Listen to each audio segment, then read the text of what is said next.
Hi, this is Mrs. Van Doren, and I am going to be reading Henry's Freedom Box, a true story from the Underground Railroad by Ellen Levine, illustrated by Kadir Nelson.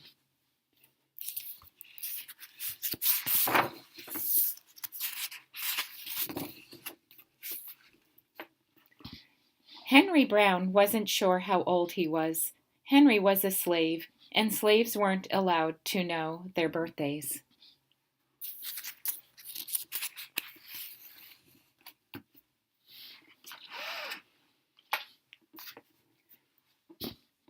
Henry and his brothers and sisters worked in the big house where the master lived. Henry's master had been good to Henry and his family, but Henry's mother knew things could change. Do you see those leaves blowing in the wind?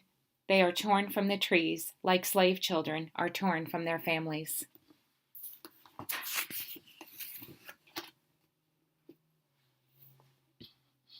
One morning, the master called for Henry and his mother. They climbed the wide staircase. The master lay in bed with only his head above the quilt. He was very ill. He beckoned them to come closer. Some slaves were freed by their owners. Henry's heart beat fast. Maybe the master would set him free. But the master said, "You are a good worker, Henry. I am giving you to my son. You must obey him and never tell a lie." Henry nodded, but he didn't say thank you. That would have been a lie.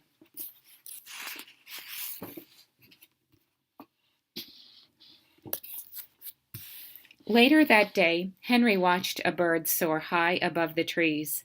Free bird, happy bird, Henry thought. Henry said goodbye to his family. He looked across the field. The leaves swirled in the wind.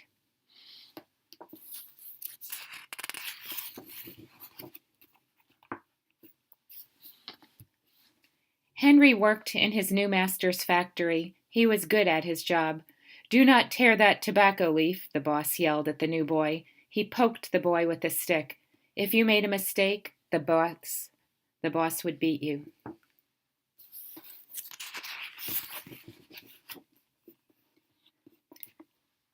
Henry was lonely. One day he met Nancy, who was shopping for her mistress. They walked and talked and agreed to meet again. Henry felt like singing, but slaves didn't dare sing in the streets. Instead, he hummed all the way home.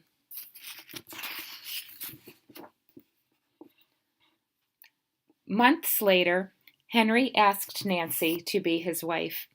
When both their masters agreed, Henry and Nancy were married. Soon there was a little baby, then another, and another. Henry knew they were very lucky. They lived together even though they had different masters. But Nancy was worried. Her master had lost a great deal of money. "I'm afraid he will sell our children," she said. Henry sat very still.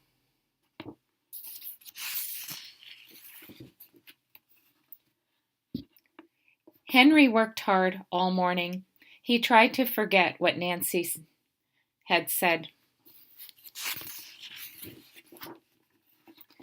His friend James came into the factory.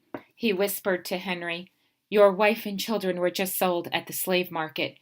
"No," cried Henry. Henry couldn't move. He couldn't think. He couldn't work. "Twist that tobacco," the boss poked Henry. Henry twisted tobacco leaves, but his heart twisted in his chest.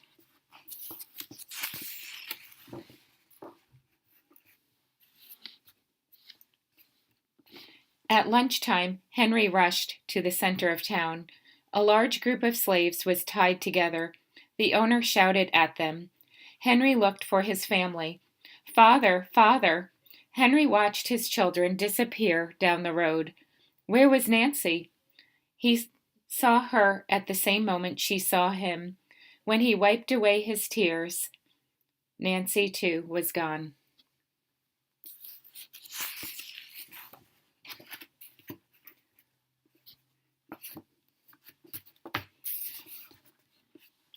Henry no longer sang. He couldn't hum. He went to work, and at night he ate supper and went to bed.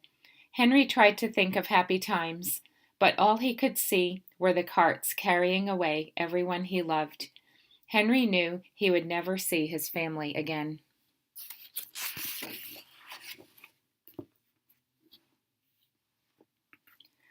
Many weeks passed. One morning, Henry heard singing. A little bird flew out of a tree into the open sky, and Henry thought about being free. But how? As he lifted a crate, he knew the answer. He asked James and Dr. Smith to help him. Dr. Smith was a white man who thought slavery was wrong. They met early the next day at an empty warehouse. Henry arrived with a box. "I will mail myself to a place where there are no slaves," he said. James stared at the box, then at Henry. "What if you cough and someone hears you?" "I will cover my mouth and hope," Henry said.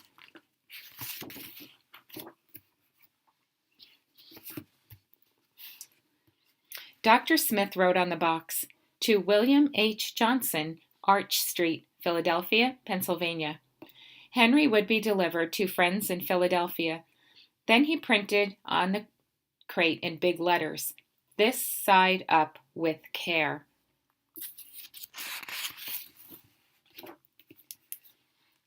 Henry needed an excuse to stay home, or the work boss would think he had run off. James pointed to Henry's sore finger, but Henry knew it wasn't bad enough. He opened a bottle of oil of vitriol. "No," cried James. Henry poured it on his hand. It burned his skin to the bone.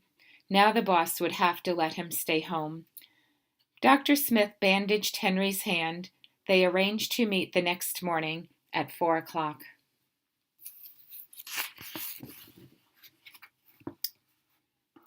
The sun was not up yet when Henry climbed into the box. "Ready," he said. James nailed down the lid. Dr. Smith and James drove to the station. The railway clerk tipped the box over and nailed a paper to the bottom. Dr. Smith begged the clerks to be careful, but they didn't listen. They threw the box into the baggage car. Hours passed. Henry was lifted up and thrown again, upside down. He heard waves splashing. This must be the steamboat headed for Washington, D.C. The ship rode smoothly, but Henry was still upside down. Blood rushed to his head. His face got hot. His eyes ached. He thought his head would burst, but he was afraid to move. Someone might hear him.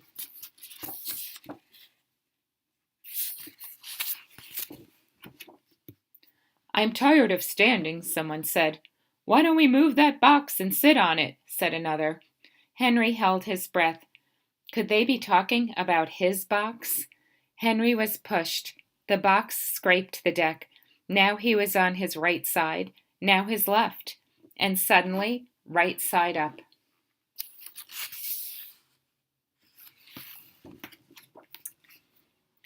"What do you think is in here?" said the first man. "Mail, I guess," said the other. "I am mail," thought Henry, but not the kind they imagined. Henry was carried off the steamboat and placed in a railroad car. This time, head up, he fell asleep to the rattling song of the train wheels.